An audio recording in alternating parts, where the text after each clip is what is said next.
there has to be some common sense. Yes, sir. They have the car stopped at 10th and Ranch, Michael Byler. We still don't know who pulled the trigger.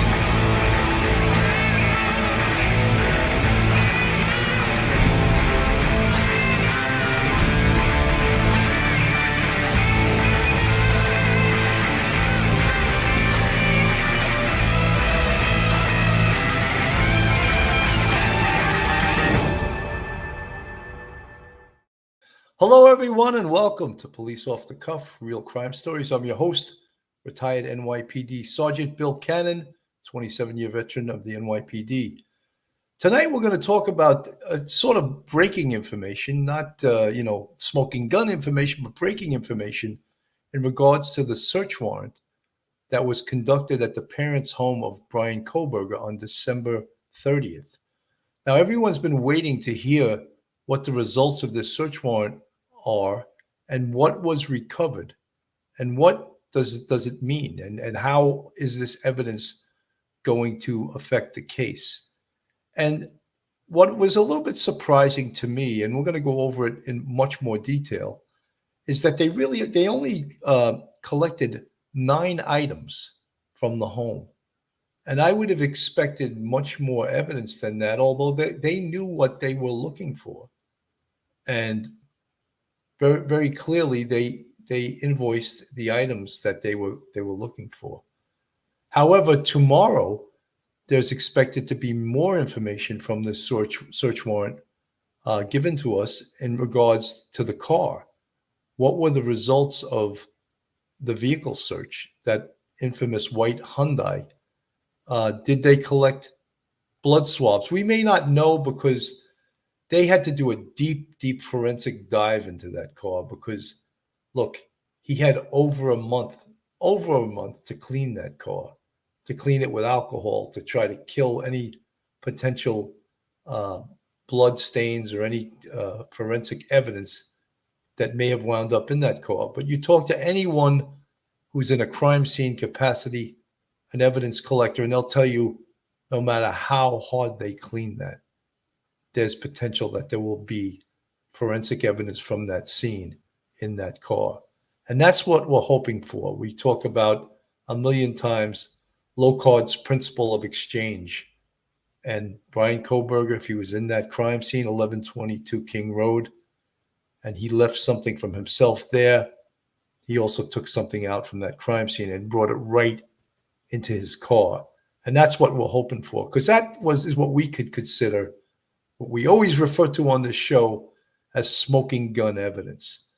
But with me tonight is a fan and a subscriber favorite, retired NYPD sergeant and professor and straight out of the Bronx, Mike Geary. How you doing tonight, Mike? Hey, Billy. Thank you. Thank you for having me on. It's always great to have you. I think the folks love you here. And Mike, we've been sort of waiting because we know there's a gag order from the judge in Idaho in regards to any information going out from law enforcement, from the prosecutor, or from the defense, or even from the family's attorney. That's right. There's a gag order. They're not allowed to release anything. So folks may ask, well, then how does this judge from Pennsylvania release all of this evidentiary information and with the gag order live in Idaho? And I'm going to let you answer that, Mike. All right, Billy. The gag order, as you know, was put into place by the trial judge assigned to the case. And it was a great thing to do to stop any kind of speculation. You don't really, as a trial judge, you have to give the defendant the most fair trial that you possibly can. That's their due process right. So you don't want there to be any speculation about evidence that may be out in the public domain, months before the trial. That wouldn't be fair. And even that, you're not even sure if all of the information that's considered evidence is actually going to be admitted as evidence at the trial. So you don't want any potential jury pool to be tainted a little bit by all of the information floating out there, being dissected by the news media. I think with the Pennsylvania case here, with the judge allowing the release of the information from the search warrant, back on December 29th, December 30th. I think the reason for that is it probably was a pre-planned type of release, that they would release this information within 60 days. And number one. I think also number two, the second reason would be that the judge in Pennsylvania is not subject, to any sort of jurisdiction by from the judge in Idaho. So therefore, that judge would feel free to probably just go along with the what I think is a pre-planned release of the information. And I think that's really about it. I don't see any other reason why they would do it. I'm surprised they did, considering the gag order being in place. But I think it just comes down to jurisdiction and the Pennsylvania judge saying, this is my order, I'm releasing it, and that's it. So I guess that's not out of the ordinary at all, but I tried to sort of anticipate what our subscribers or our fans would ask, and I thought that was a very viable question. Oh, yeah. They would want to know, why would the judge in another jurisdiction release information when there's a gag order in Idaho? And you answered that pretty well. Let's just go over, Mike. Sure, Mike, go ahead. I'm just thinking, just real quick, as you just mentioned that at the very end, I'm thinking also probably when the judge in Pennsylvania, anticipating the release of the information in 60 days, he probably put that order down that this will be released in 60 days. However, the gag order at that point hadn't yet been put into effect. So that could possibly be a part of the explanation also. Very well. Very good, Mike. Now, there was 9 items taken out on December 30th. And if you can go to your notes there. The first was a Defiant silver flashlight, 4 medical-style gloves, a white Arizona Jean Company large T-shirt, a Champion with a Washington Cougars, a large black sweatshirt, a pair of black and white size 13 Nike shoes, a pair of black Under Armour socks, Under Armour black large shorts, Under Armour black boxers large, and 1 buccal swab of Bryan Kohberger's cheek, inside the cheek, and that's how they collected the DNA from Bryan Kohberger. Yeah, I think that surprised a lot of people, that they would expect that you go to this gentleman's house in Pennsylvania and arrest him. You followed him on a trek of 1,200 miles. He's suspected of killing 4 people. They're doing, a search of his home, his temporary home in Washington on the campus, and they didn't seem to grab a lot of material there. And here you are at his actual residence, full-time residence, permanent residence, if you will, in Pennsylvania. You would imagine they would have taken like the Grinch, they would have taken everything out of his room, his toothbrush, socks, old yearbooks, everything, just put into a big bag and just truck and just haul it away. But you and I have talked about this before we went on the air. They're looking for very specific items. And when you look down at the list, it's items that would pertain to being out trying to hide in like a dark outfit late at night and having a flashlight. Everything he wore, we know from DM, was black. It appeared to her to be black, and most likely that's what he was wearing, was black shirt, pants, maybe some sort of jacket. It could have been one of those Dickie kind of outfits with the black mask. So they're looking specifically for dark clothing. They're not, if he has a Hawaiian shirt, with palm trees all over it, they're not going to take that. What they're looking for is dark items, and you can see right then and there, they know what they're looking for. You've done this sort of thing, Billy. You know exactly what you're looking for 99% of the time when you're doing this sort of thing. Absolutely. And one of the most important things, of course, is the fact that size 13 shoe. Mm-hmm. Now, they took a shoe footprint, a bloody footprint from 1122 King Road, which is the scene of the homicide. A Van. Yeah, Van shoe that had a diamond shape. Right. But say they couldn't find those shoes, he threw them out, discarded them somehow. Mm-hmm. But they're size 13.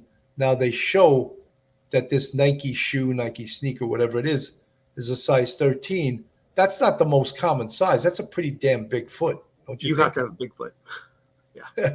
It's a big foot. So if you show that matches, again, what we speak about all the time, circumstantial evidence. Mhm. Pile that circumstantial evidence high, and it really works for the prosecution. Absolutely. Yeah, every little bit helps. If you can't find like you say, the van shoes with maybe a little trace of blood on them, or you can't even find them, even if they were perfectly cleaned by Kohberger, if he kept them,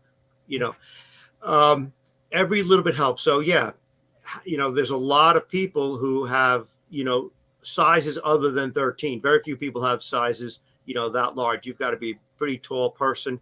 And it just gives the jury, you're going to try to get that in as evidence to just show to the jury. We have a very tall person walking past DM, bushy eyebrows, mask. We've got the van shoe print that we brought up through like the luminol. And if that's about a size 13, and then you've got the size 13 shoe, it's not absolute slam dunk evidence, but it is circumstantial evidence, bit by bit by bit by bit. Mike, with the whole identification from DM, seeing this male walk by with a mask on, Mm-hmm. she identified him as tall. Well, Mm-hmm. she said 5'10", thin, an athletic build, not muscular. Right. Now, I taught when I was on the police department, besides my duties in Manhattan North Homicide, I would teach at the criminal investigation course, and I taught identification procedure. And that was lineups, show-ups, and how to get someone identified. And one of the things I would always teach the detectives was, especially in lineups, it was okay in a lineup. We see that, TV has sort of owned the lineups. They teach the public this is how lineups are done, and they're always wrong, But in the NYPD procedure, if a victim couldn't identify a suspect in a lineup, we would ask them, would it help if they one by one walked up to the window? And you got to realize it's one-way glass. She could see in, but they can't see out. And she would say yes. And when the person sometimes would walk up, we'd have to do all six. There would be one suspect and 5 fillers. And one at a time, you'd say, number one, you'd have to scream it because it wasn't like TV. We didn't have the intercom system. This is the NYPD. We had thick cinder block, and we had to yell really loud. Number one, please stand up and approach the window. Stand profile, and please step to do a profile straight ahead, then turn to the side. Okay, number one, you could sit down. Number two, same thing. Number three, and all the way 1 through 6. And sometimes, because the person would approach the window, the victim could not just see the physical features, but watch the way the person moved and their demeanor and their gait. And that sometimes would aid in the identification. So I really, really wonder, even though Bryan Kohberger was wearing a mask, are there certain things about his gait, about his physicality, about the way he looked, about his eyebrows, all of those things together that really she could say, that's him? And would that be considered a good identification, or would that just be circumstantial evidence? I mean, I think at that point, it's still considered circumstantial. I would imagine it's really just considered circumstantial. She actually did not see the crime take place. She sees, if she gets, that fact that is a Kohberger, if they ever did actually a lineup, and I doubt they will, but it's seeing someone coming in or leaving at that point, that would be really strong circumstantial evidence. I mean, it's circumstantial, not direct, but it is absolutely probably the best circumstantial evidence next to DNA and next to phone records that you can get. If she could have identified him. You and I know from working on the street, and you also working in homicide, when people talk about eyewitnesses or perhaps the victims of robberies and assaults, they are excited. They see something unexpected. There's this violent encounter. And they believe that the perpetrator sometimes is much larger than they are. If you're being beaten down on the street and somebody's taking your pocketbook or somebody's going through your pockets and they're threatening you and you're seeing fists coming at your face, that person is going to appear to you to be 6 feet tall. Here we have DM, and she sees what we believe to be Bryan Kohberger walking past. She got the eyebrows, which is great. We're not sure because it was very dark and maybe there was some ambient lighting where she could actually see something of the face, and she got to see the eyes. It would be wonderful if they did a lineup and she said, yeah, he walks like that. That was the guy. I could see him walk. I don't know, as a district attorney, that I would go down that road right now. I think they have so much on this guy. It would be great. It would be like the pièce de résistance, but I wouldn't try it. We taught you, me, and Phil, and Mike Vecchio. We talked about this point, and I'm not sure if I want to go there. Well, we also spoke about the fact that she heard a voice say, "It's okay, I'm going to help you." Now, right. That easy to eliminate that. Was it a male voice? Yes. Mm-hmm. Was it Ethan Chapin's voice? No. Then it had to be the perpetrator's voice, right? So we spoke about even doing a voice lineup, but we felt that that's such a risky thing to do because if she cannot ID the voice or she mis-IDs the voice, that is really strong evidence for the perpetrator. Nail in the coffin for Kohberger. I mean, and you just throw away the key right then and there, along with the DNA evidence and the electronic evidence. But if you don't nail it down with a perfect match right there, then you are handing the defense reasonable doubt, perhaps in one juror's mind, on a silver platter. It's like you'd be given a gift to the defense, and it's a high risk gamble. It's one throw of the dice. If you get it right, boom. But if you don't, you're screwed at trial time. Absolutely. Let me play a little bit of this. Court documents reveal what led up to the arrest of accused killer Bryan Kohberger, who has since been charged in the deadly University of Idaho quadruple stabbings. A search warrant unsealed on Tuesday reveals that Pennsylvania authorities began surveillance on Kohberger and his family on December 28th. That was the same day Pennsylvania State Police were contacted by the FBI and Moscow, Idaho police for assistance in the investigation. On November 13th, 2022, 4 students were found stabbed to death in their off-campus home.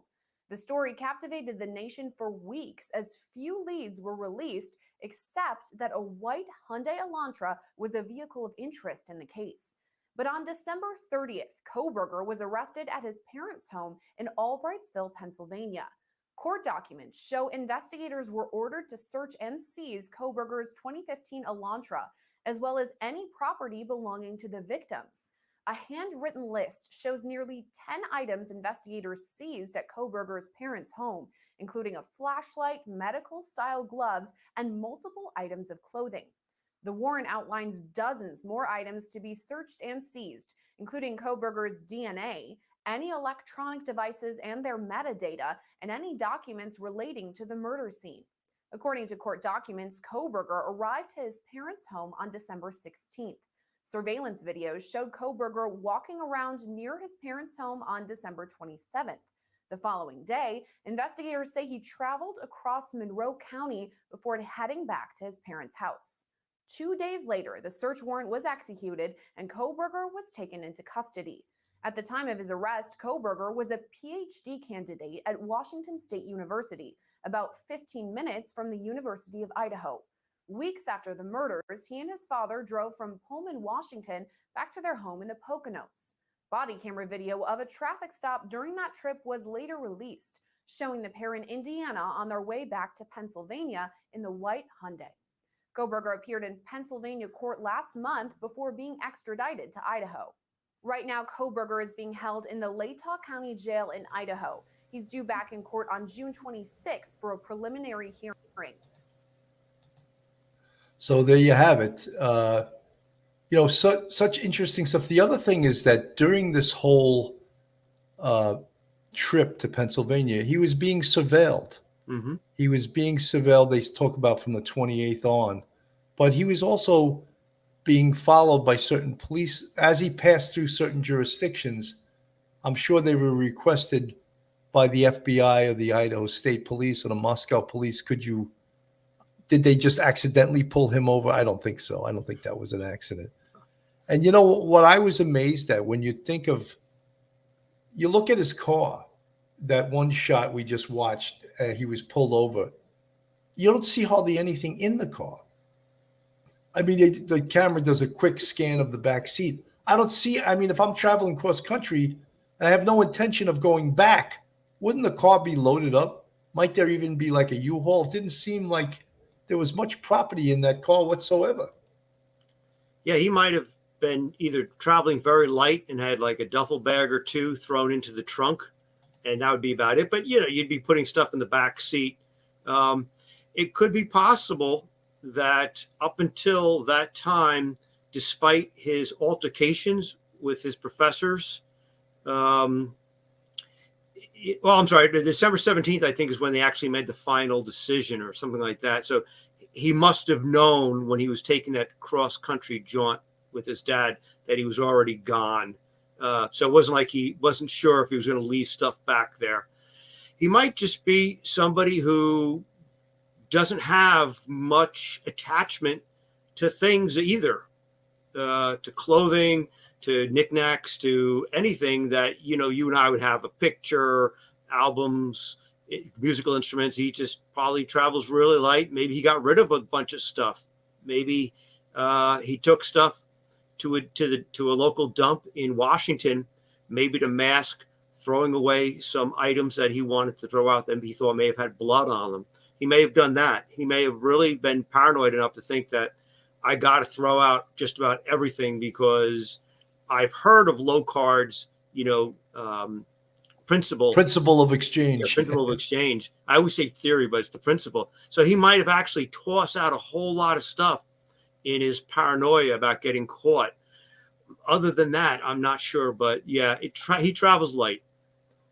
Mike, one of the things that's very interesting, and a lot of folks have asked this question, is that the touch DNA on the sheath, initially that was identified through his father's DNA, familial DNA, which they collected, I believe, out of the garbage, and they were able to identify his father, which in turn was enough for them to say, this is the guy.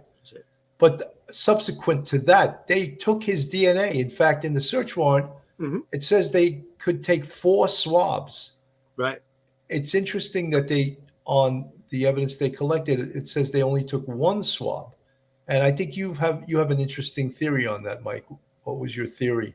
Yeah, battering this back and forth, before the show began, I think probably what they're doing is they have taken 4 swabs. They're going to send it to 3 different labs, and the 4th swab is just going to be kept, in a proper storage facility for further reference, occasionally, perhaps in the future, for any sort of appeals or anything like that, so that if there's ever any question by the defense or by any expert about the viability of how the DNA was taken, stored, tested, analyzed, that sort of thing, that they would have one fresh, pristine sample still sitting, in storage. That's the only thing I could think of. Probably is what they might be thinking. Mike, one of the things that we're going to find out soon, and I'm trying to get some really qualified genealogists on the show, is that the whole CODIS system run by the FBI is an antiquated system that's probably going to be outdated very, very soon. And the question to that, and that's why I can't wait I'm not going to say who it is, but I'm trying to get these very competent genealogists on the show who are in academia, and I have them explain this whole new science of genetic genealogy, which does not really use the same techniques that is criminal DNA is used and stored and given to the FBI and put into the CODIS system. they use something called SNAP, and I'm not going to pretend to know what it means, but I'm going to have people come on here who's going to explain that. And then they build family trees, and then they somehow figure out through these family trees, oh, this person is a criminal in this family. And, I'm oversimplifying it, but that is why down the road, the whole CODIS system may be thrown out the window. When you look back, DNA, the first case with a DNA conviction was in England back in like the mid 1980s with a guy named Colin Pitchfork. I think he was a like child molester, rapist, and you needed a lot of blood. The DNA science was developed in England, and so he was the first one to be convicted in the world on DNA evidence. It comes to America. It's written about in journals. And after a couple of years, it becomes acceptable theory. And you have protocols developed to analyze it based on the British system. It comes into trials all the time. We know it's absolutely reliable, and it seems to be that that's where we're at. And then you get DNA evidence after the 9/11 attacks. Phil talked about the advancement in the science is just leaps and bounds. You've got touch DNA, doesn't even involve blood. It could be just old skin cells on your fingertips or any part of your arm or any part of your body. No blood involved, nothing like that. From a hair follicle, even, totally revolutionized. And I remember seeing an article in National Geographic about, people looking for ancestral DNA and trying to use it to like look back at human evolution. Depending on how they analyze it, they can predict the actual hair color or eye color of the person who's given the sample. It's just remarkable, and even that is getting older now. It's just you need to have a brand new degree in this sort of thing within the past couple of years. You got a degree in DNA technology back in the 1990s. That's ancient history. It's just remarkable. Well, it was Barbara Butcher, I believe, who said that because of 9/11, DNA advanced 3 generations, and that is just incredible. So 3 generations because of how much work they did during 9/11 on identifying all those bodies, that it was able to advance 3 whole generations. I just want to play a bit of this. We'll put this on the screen. Actually, I'm not going to play this now. I'm going to remove it. But it just totally incredible that occurred. And when I talk about, when you talk about DNA technology, you use these fancy letters, RFLP, restriction, fragment length, polymorphism. Right away, you lose everyone. PCR, polymerase chain reaction, STR, short tandem repeats. Guess what? The genetic genealogists use none of those. So what's going to happen down the road? It seems like civilians have advanced this science further than law enforcement. So guess what? Law enforcement better get trained by the civilians in this, because this is the wave. It's not just the wave of the future. It's here already. It's here. And if the FBI wants to run it, they better start getting trained in it. And also local police departments, they better start getting trained in genetic genealogy. Right. And also to be able to analyze it once, collecting it, preserving it for analysis. Perhaps the FBI will farm it out to certain labs that deal exclusively with law enforcement, something like that. But the protocols for the handling of it, the analysis, the collection, the interpretation of the evidence, of the DNA evidence, that's where it's at. That's where it's going. And the good thing about that, like the electronic evidence that we get with the geofencing, with the cell phone technology, it's unemotional. And that's the wonderful part about it. It's unemotional. It's reliable. It's not subject to personal emotions. It's not subject to, any other human failings, memory, or anything like that. So long as you get the information within a particular amount of time. For instance, DNA does degrade if you get a body maybe that's not found for a while in the woods and it's subject, to all kinds of degradation, or the sample is so old.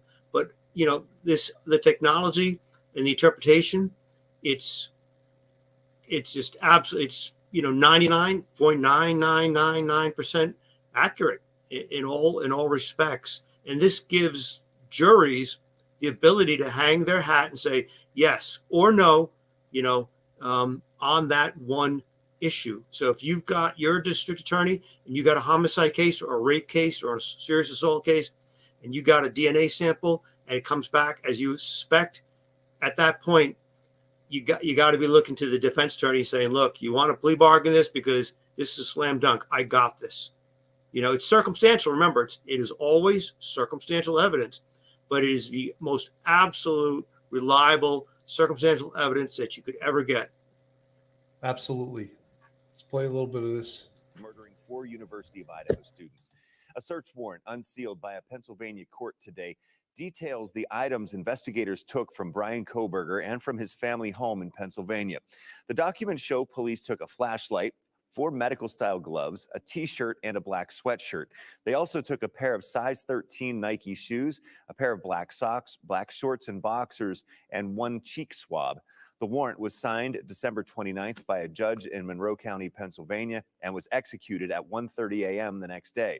Officials say they plan to release more search warrants tomorrow for 28-year-old Bryan Kohberger's car and the home in Monroe County. Kohberger is accused of murdering Madison Mogan, Kaylee Gonsalves, Xana Kernodle, and Ethan Chapin back in November. He is charged with 4 counts of first-degree murder and burglary. A preliminary hearing is scheduled for June 26th. So that's what we can count on tomorrow. There's going to be more information regarding the vehicle. And as we noted before, there were numerous other items on that search warrant that we didn't go over just now, but it'll be exciting to see that all this other evidence. Now, you got to realize also, Mike, we said from the very beginning, we believe, and we've had experts on the show, experts on Duty Ron's show, and one of the most respected experts, Ed Wallace, of course, a first-grade detective from the NYPD, has processed probably, 1,000 crime scenes.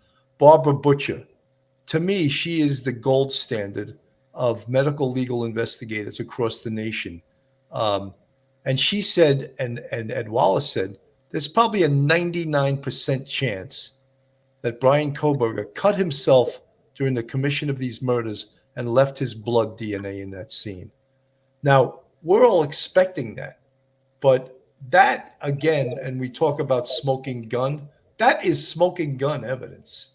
And if they have that, you never say never, but I think it's so powerful. I don't see how any defense could beat that.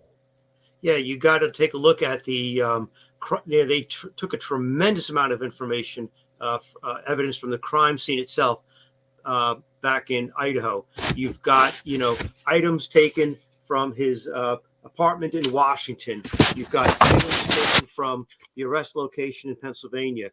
Tomorrow, we're going to see more items taken from the car and, maybe the trunk of the car, the interior of the car, that sort of thing. So there's going to be a tremendous amount of information. The only thing is, though, we don't know yet what the results of any blood analysis are, hair analysis, that sort of thing.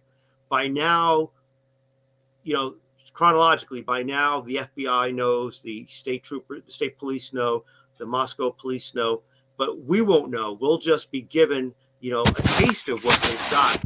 And that's a great thing. And I think it will really reassure the public that even before we get the results of the analysis of the material from all 3 places, that this was a well-run operation, professionally done, done to the highest standards as you would see in any homicide.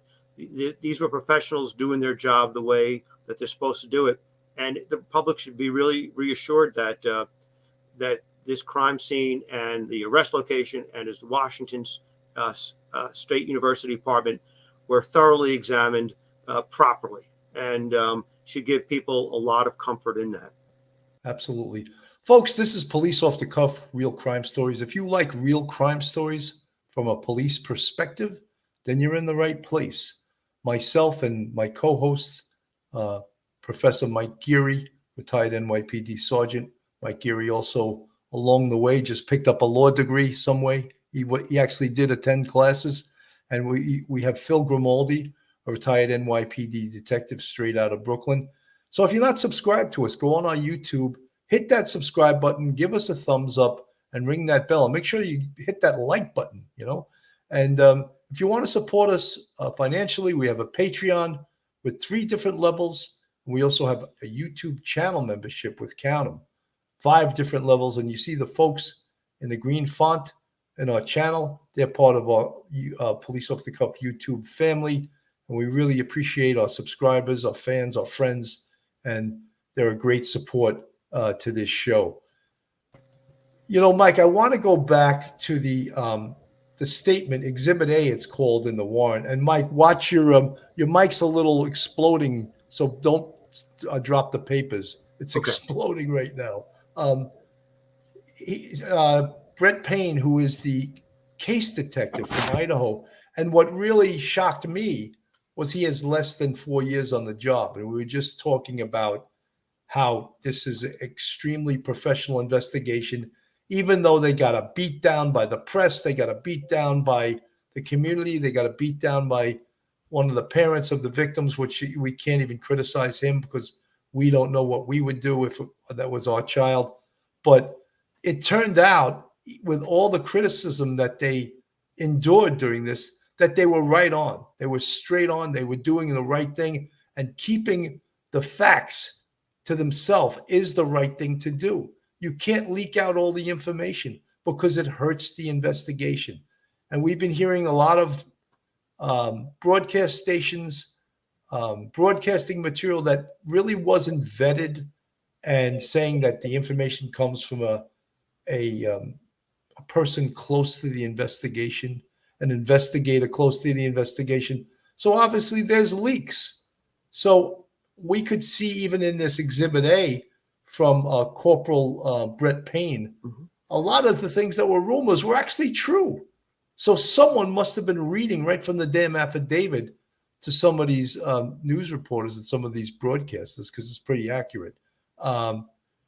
And what in the Exhibit A, the statement of Brett Payne, he goes over being walked through the crime scene at 1122 King Road. You want to comment on that, Mike? It was well done, and I think that's something that people should take comfort in. That the entire time in the investigation, from the time November 13th all the way through till the time that Bryan Kohberger was arrested, it was a tremendous shock to everyone that there was this arrest made after 6 weeks. In the beginning, people were thinking this is going to be a cold case after like 3 weeks of work. And in 6 weeks, they had the guy arrested. They had him identified pretty much. They kind of knew who they were looking for, much earlier on through cell phone technology. It's that, because that's going to take, a couple of weeks to get. You've got the cameras on different light poles and at the gas station or automat that he drove by early on. You've got the Washington State Police being asked to find out whether or not there's any sort of white Hyundai in the area, and they find out that there's a white Hyundai registered to Bryan Kohberger. Mike, just to interrupt you. That was fantastic work. No matter what anyone says, excellent. Finding that car was a needle in a haystack. They did an unbelievable job, and partly it's from using the public, using the media. We say the media can be your biggest friend or your biggest enemy. Put it out there. We're looking for a white Hyundai. And I remember when they first released it and they were saying, oh, it's just a witness. Well, and I was like, no, that's the perp. That's the perp's car. 100%. You did say that. Yeah, I did say that. And you did say it absolutely was. And now you got it out there, and everyone's looking to this white car. And don't you know, that a security guard at Washington State University, Right. a little bit of a detective in him, starts doing his own detective work. And guess what? He finds the car. That's cooperative police investigation. That's fantastic. That guy should get, he should get a raise, and he should get a reward, because, or an award. You know, the guy should be decorated that he really helped solve this investigation. And that was tremendous. That was so important. Let's just put it that way. You know, I'm thinking about when we just talked about the white Hyundai, and I can't wait for the information to be released tomorrow. That's going to be really give you some comfort to see what they find. And just, you know, for the public, you know, you and I know kind of how these things go a little bit, even if it's in a different jurisdiction, but the public, you know, should know that how professional these guys have been. And I think when you look back and you realize when they first put out the bulletin about looking for the white Hyundai, I was wondering myself whether or not they were just trying to dot every I, cross every T. And you said, no, absolutely, right off the bat, this is the car, and the driver is the perpetrator. The only thing I could think of, looking also just taking a look at that from a different angle, is that perhaps they threw that out there to the public just to see if the owner, who they already strongly suspected was the perp, would come forward, thinking they were just being asked to come forward as a witness, and maybe see if you can get them at a very comfortable position where you may question them, and maybe they would give some information like self-incriminating statement or something like that. Maybe they're playing a little poker with Bryan Kohberger. I'm not sure, but I was just thinking of that as we've been going over all of this information the last hour or so. You know, Mike, going back to the car, and people are asking questions. Wall Stretcher official, I'll just read his. Did it shock you that they narrowed down BK's car out of 2,700 white Elantras based on a description of bushy eyebrows and touch DNA that had yet to be matched to anything? No, and that's not what happened. What happened was his car, besides the eyeball witness, his car was seen on video, and that's not a mistake. It's a video canvas being done purposefully by the investigators, seen going back and forth around that house and ultimately parking behind that house. So they knew this. Well, I don't know how quickly they got that video and how quickly they were able to decipher it and watch it, because all of this stuff we can talk about now, this stuff takes hours and hours and days to analyze. It just doesn't happen, boom. And then, of course, the woman in the gas station reports that she sees a white Hyundai Elantra on their video speeding by. All of that stuff you have to put together. That's why it's called investigation. It doesn't happen in seconds, you know. And then they put that together and they put it out to the public. We're looking for a white Hyundai Elantra. Now the car's going towards Pullman, passing that gas station, and some security guard from, Washington State University says, let me go look and see how many white Hyundai Elantras are registered at this school. And boom, he finds the owner of this car. That's great cooperation, great investigation. That's what investigation is connecting the dots. As simple as that sounds, it's connecting the dots. And we can all sit here and critique it now, but that's why they used to call detectives gumshoes, because they wear out pairs of shoes doing investigations. Now you're just on the phone most of the time, but they used to physically get out into the community and talk to people. They still do that, not as much as they used to. But all of this, we can't play it down and say, oh, this was easy or that was easy. And then all of this stuff is interconnected. We marry the white Honda to the cell phone information. And we spoke about day 1 or day 2 after this happened, something called geofencing. And Duty Ron, last week, I was on a show with a woman named Tiffany, who's a genius at this stuff. And she explained geofencing to us. And she explained all the cell phone data. And then after the fact, did his cell phone hook up to the Wi-Fi? We don't know that yet. That possibly could be. And if that's the case, I say smoking gun too much, but that is potentially another Another smoking gun. Yeah. Mike. Yeah, the pace of the investigation was rapid, considering you've got, you know, 4 young people slaughtered in this house. The whole entire house is a crime scene.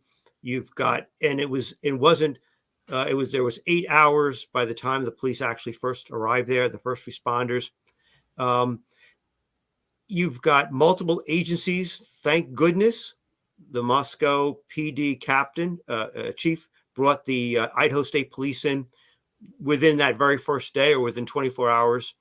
You've got the cooperation later on with Washington State. The FBI comes in because probably they were called by the Idaho State Police Investigations Unit. And the pace was rather fast. No, the public wasn't told anything because there's a chance that the perpetrator, who gets like any sort of violent crime like this, the perpetrator might believe that they've gotten away with it. You want their guard down. You don't want them thinking, I got to start ditching evidence or I got to start washing my car. You hope they're not thinking along those lines. And so you don't put a lot out there. Little leaks may be strategically done, but you know, they work really fast. You and I were talking about how crazy it was for the media to say, is this going to be a cold case? And they're talking about, is it possibly going to be a cold case after only like 4 weeks? And the fact that they had them identified within like 3 weeks, and they got all the information, the cell phone information, and that sort of thing. They got all the pictures, the geofencing, and then they go track them down and they get them within 6 weeks. That was remarkably quick. But those are 24-hour days, 7 days a week. You know, nobody's going home, you know, and it was a dedicated job by a number of different agencies all working together. It was a beautiful thing, and it all worked out really well. You know, Mike, I have to read this comment just because Rosemary Jarvis, thank you so much, got here late and didn't catch your guest name. Tell him I think he's great too, but you're the best. I needed that for my ego. You know, I needed that. We got Lieutenant Peter Pranzo, Harlem Raiders in the house. And if Lieutenant Pete's in the house, we know Richella's not far behind. And it's great to have them as such supporters of this show. Great support. You know, as Mike was saying, we can't say enough, like during this case, I even talked to a lot of people in law enforcement that weren't following this case, but heard about that whole thing about after 6 weeks, they're saying, oh, should they take this case away from them? It's not solved yet. Should they give it to the FBI? Should they do? And, you know, they have no concept of how difficult it is to solve a murder. No, nonetheless, for a quadruple murder. A quadruple murder almost never happens. I mean, on the street, if someone sprays a corner, that's not the same thing as this. 4 students murdered in their beds at knife point. Good kids, you know, 20, 21 years old. It doesn't happen. I've never investigated a quadruple murder. I never investigated a triple. Doubles were even rare. We'd have double murders and every other type of murder, the gamut, baby murders, you know, husbands killing wives, wives killing husbands, brothers killing brothers. I had that one time in a 2-3 over drugs. A brother went and shot his brother right in the head, right on the corner, 100th Street and First Avenue. I always remember that. Like, really? Killed his brother over, you know, we talk about when people do drugs or sell drugs, they lose their soul. Right. And that's 100% correct. You know, Mike, with this whole statement by the catching detective, might that be like a probable cause for the, is that what the Pennsylvania judge needed in order to okay this warrant? This was like the statement of Brett Payne was the probable cause he needed to issue this warrant. Want to speak upon that? Yeah, Brett Payne his official rank is corporal. He's the detective. He's the lead investigator for the Moscow Police Department in this quadruple homicide. And now he is the lead detective, so he's coordinating all of his efforts with from Moscow PD with the FBI, getting tremendous technical assistance. Absolutely, you know, he's not the only one working on the case. There's numerous detectives from the Idaho State Police. You got FBI technicians, FBI agents working on it. He's helping coordinate things. He put together a tremendous affidavit, a probable cause affidavit in support of an arrest warrant for Kohberger. And we saw that was released shortly after Kohberger's arrest because he established tremendously strong probable cause. And so that led the judge to believe that, yeah, he agreed that there was probable cause. We're going to arrest Bryan. Here's the authorization to arrest Bryan Kohberger. And we thought really the thing that tipped the scale in law enforcement's favor at the time was the DNA. It was the very end of the affidavit, and it said that we did it from DNA, and it comes back as a match to someone a male in his family, to about 99.998%. Certain. Then that affidavit also works in support of the search warrant. Right here, we got the results of that. The search warrant for the Washington State University apartment that Kohberger lived in, because you've already established that he is a suspect in a quadruple homicide. You have enough to give for an arrest warrant, and obviously an arrest is based on probable cause. A search warrant is also based on probable cause. So the corporal's work was good enough to support the affidavit, was the supporting affidavit for the search warrant in Washington State home. It is also part and parcel of the search warrant. It supports the search warrant because, again, probable cause. It supports the search warrant for the Kohberger's residence in Pennsylvania. And so you have this tremendous amount of body of work done by the corporal, and it supports so far all of the searches, the two residences and the arrest warrant. I am absolutely certain that when we get the information from the car about the car, the search of the car, you're going to see the same thing. You're going to see the corporal's affidavit. It is the one that supports the request for the search of the vehicle and being signed off on by the Pennsylvania judge. And so this tremendous work, and it's textbook. This is how criminal investigations are supposed to be done. And you've seen this yourself. Not all criminal investigations are done this well, but they had tremendous interagency cooperation, and this is the result of it. 100%. And we're also concerned with, and Pennsylvania was concerned with, everyone was concerned with, or is Bryan Kohberger a serial killer? He certainly exhibited a lot of characteristics of a serial killer.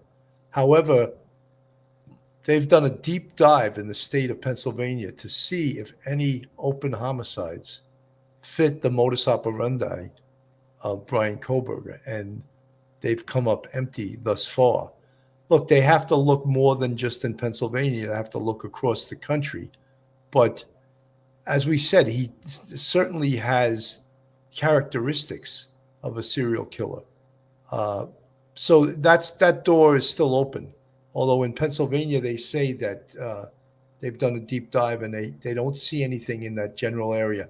Mike, I know you've mentioned before, not many people are that sympathetic to Bryan Kohberger's parents. Right. However, I would imagine that they knew nothing about this. They had to know that their son maybe was a little bit off, but many people know their kids are off and they try to just support them and love them. But this was early on in this investigation. I just want to play a little bit of this. And this is the parents talking right after he was arrested.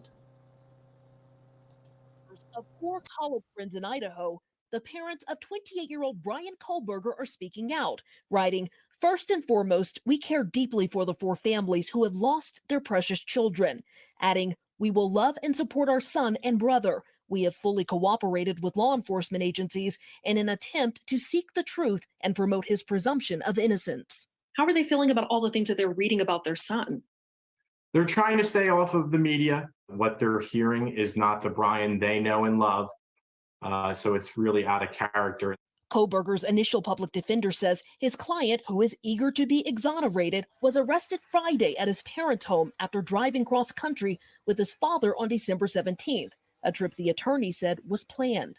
The suspect was studying for a PhD in criminal justice at Washington State University, less than 10 miles from the crime scene.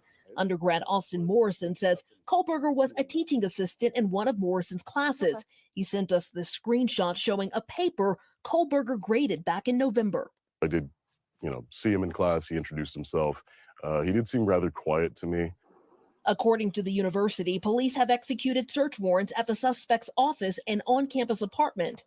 Neighbors there who do not want to be identified say he was polite and seemed normal, but often made strange noises, like he was cleaning or using tools in the middle of the night. It's just very loud sound, so it kind of wakes us up. And then sometimes I just think, okay, what is happening? Before his time at WSU, Kohberger graduated with a master's degree in criminal justice from DeSales University in Pennsylvania. The owner of a nearby brewery telling NBC News, staff had added notes that would pop up when Kohberger's ID was scanned. Hey, this guy makes creepy comments. Keep an eye on him. And Dana, we know Kohberger is being held at a jail in Pennsylvania. When could we see him brought back to Idaho? Well, according to his public defender in Pennsylvania, the earliest could be Tuesday night. Once Kohberger is brought back to Idaho, he says it could take a little bit longer to figure out what's going to happen next. Back to you. Thanks for watching our YouTube.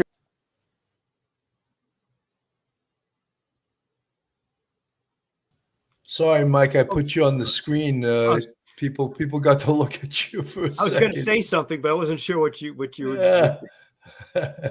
But so again, his parents, I mean, could anyone even imagine the horror of this? One of your children do something like this. And of course, you feel for the families of these victims, and you want to believe that your loved one is innocent, but it's not looking that way. It's looking that, the evidence is mounting up, even though it's circumstantial, the evidence is piling up. So, one of the things that was really so prevalent early on in the investigation was we heard it on every single news channel. We've heard them come out of the woodwork everywhere. And that was the behavioral analysts. Everyone was talking about his behavior and what his behavior meant, what the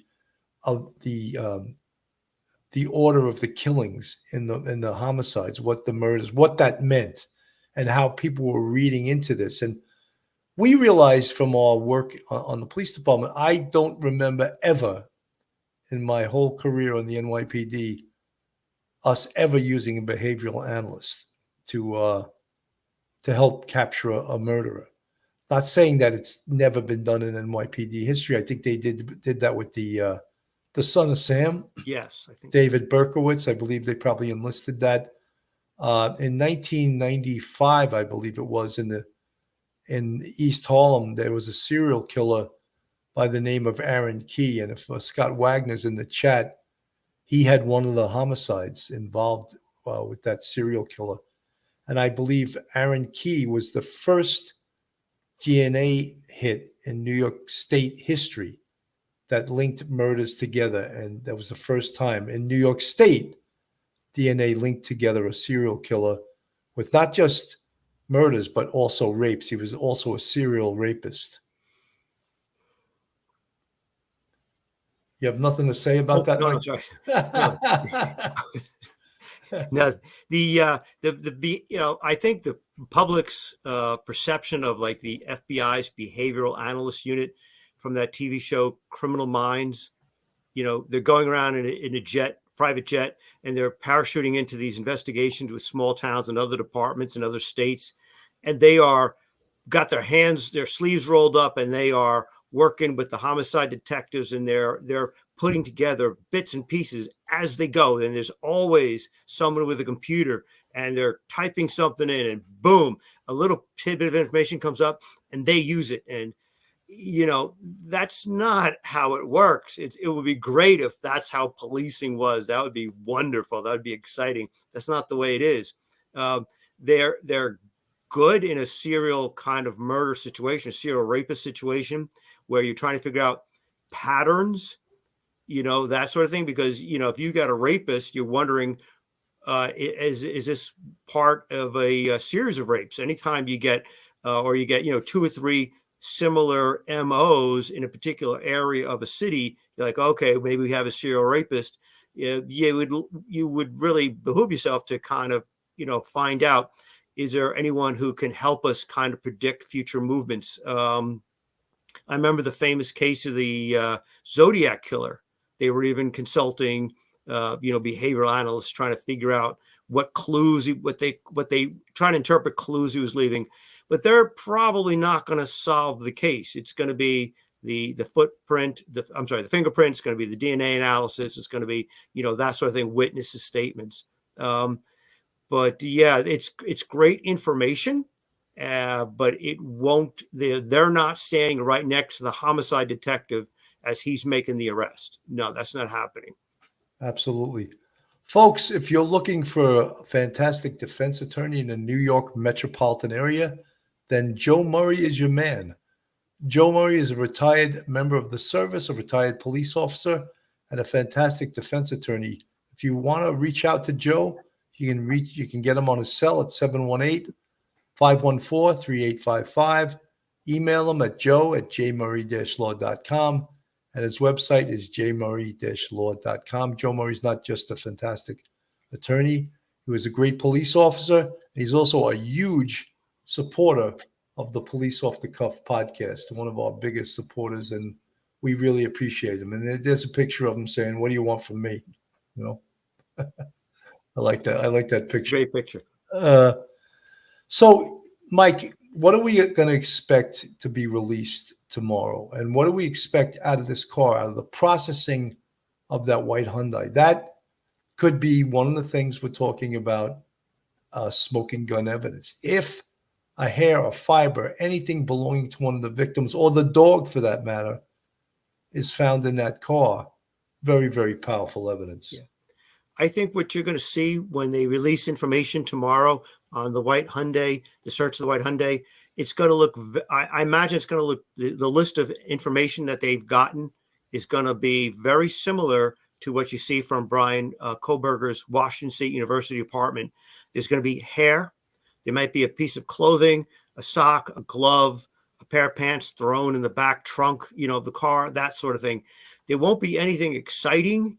But it will be, again, a list of items that were taken, because at this point, when they're going through and they're analyzing that car, they're not like, it's not the same thing as going through his home where they're looking for dark clothing, or his, or his Pennsylvania home or his Washington home, they're looking for flashlights, certain things like this. Whatever they find in there, whatever clothing they find, it'll be listed. It probably won't be a lot because he probably had started cleaning that car, but you hope that they will find hairs, maybe some material, that sort of thing. And it will be listed. It won't be very exciting. It'll be listed, items 1 to 9, 1 to 20, whatever it is. And unfortunately, we won't yet get the results of whatever had been taken from that car, that Hyundai, with the search warrant. That, like all the other search warrants, we haven't yet gotten the results. Those results probably won't be given to the press until actually maybe the trial itself, and we'll hear about it like we hear about other famous trials that are going on now, like the Murdaugh trial. But so it'll be a teaser, and it's good for analysis, but you could hope that there may be dog hairs, but you're not even sure if, when they take the hair, if they know it's going to be a dog's hair, because that would be a real tease, that maybe if there was a dog hair found in his car and he doesn't own a dog, well, where did the dog hair come from? We could assume that it's the dog in Idaho, but it'll be a teaser. But again, the dog's name was Murphy. Murphy. That's it. Thank you, Murphy. It'll be a teaser, but again, we won't know exactly whether or not the results of the test done on the information. Mike, what kind of Irishman are you, Mike, when you can't remember the name of a dog named Murphy? Murphy, I know, right? That's a great name. That's a great name. Folks, when we talk about this case, we always like to not forget, we don't like to refer to it as the Idaho 4 or the quadruple 4.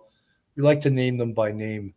And we pray for the families and the souls of Ethan Chapin Zayna Canodal, Madison Mogan, and Kaylee Gonsalves. And they're the reason why law enforcement and the whole world really was glued to their seats in regards to this case, and why law enforcement spared no expense in solving this case. And, folks may think that, oh, quadruple murders happen. They do not happen all the time. Trust me, and on a college campus, this is so rare. When we're not talking about, active shooters, which unfortunately is a reality of this day and age, we're talking about someone going into the homes of these students and killing them, slaughtering them while they were in bed. And that's what the uniqueness and the horror of this, and why we want to cover this case and bring you the truth as to the investigation and what's going on, and do it from as we say, a police perspective, and try to leave sensationalism out of this case. Mike?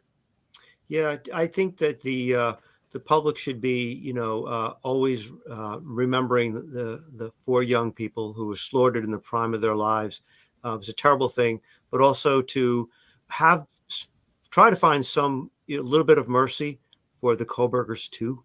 There's no evidence at all, and if there was even a scintilla of evidence that they knew or aided their son in trying to hide any sort of criminal evidence, that they would have immediately been arrested by the FBI. Their family is hurting too, and their lives have been flipped upside down also. Every family involved is hurting, and a little bit of mercy would go a long way for that family too. A prayer also for the Kohbergers. I think it's hard for folks to think of the parents of the perp in this case as having mercy on them and praying for them. I mean, I do. I'll admit it. I have a hard time. Yeah. Some way deep inside you think that maybe some way they raised him created this monster, and at least that's the way I think. And maybe that's incorrect thinking, but that's the way my brain is wired sometimes. And I would have a hard time, feeling sorry for them. I'll just put it right out there, frankly, and say that, Sure. Yeah, I think they've known for years that Bryan is a little bit different from a lot of the other kids, socially awkward, doesn't have a lot of friends, probably very quiet, introverted. And maybe they believed that at some point he would somehow age out of it as he got more mature, finished school, found a calling for his life. Maybe they were hoping for that, hoping for the best. And like all parents do, you always want to think the best of your child. And I think their press release, I think was appropriate under the circumstances, and is expressing their deep desire to see, that their son just be treated fairly by the criminal justice system. Absolutely. Cheated no more. There's no way the parents wanted this of their son. I don't believe that either. I don't believe that for a second. Foxy Doxy, it's killing them, wondering if they could have done something. Sure. Yes. Pauline Buckles, I'd like to know when he bought the knife or if he showed it to anyone. Cheated no more, right, Mike? They hoped he would turn the corner for the better and a better life.